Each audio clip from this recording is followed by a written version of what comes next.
Addressing formally, the art of using titles and surnames. Hello, English learners. Today we're exploring a very important aspect of formal greetings: addressing people by their titles and surnames. Navigating this correctly can show respect and foster positive relationships, so let's dive in.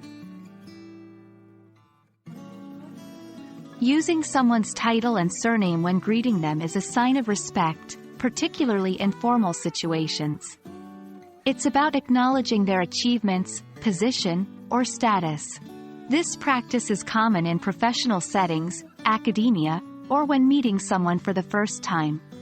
However, the exact usage can vary significantly across cultures. Titles include honorifics such as Mr., Mrs., Ms., Doctor, Professor, etc. Here's how to use them.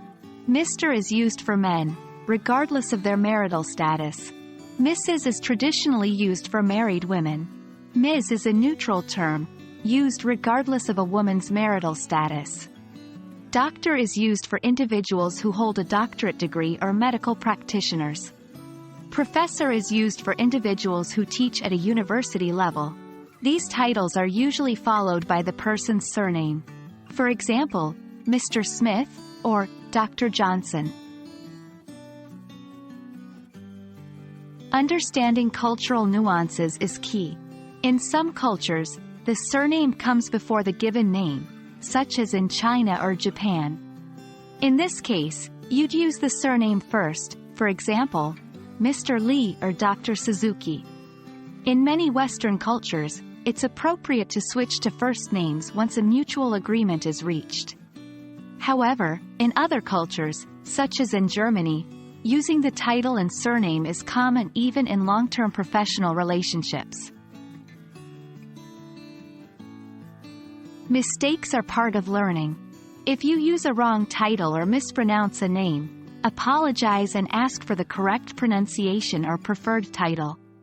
Most people appreciate the effort to get it right.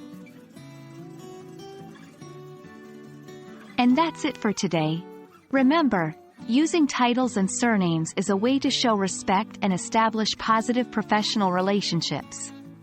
And don't worry if you make a mistake, just correct it gracefully and move on. Keep practicing, and soon this will become second nature to you. Until next time, happy learning!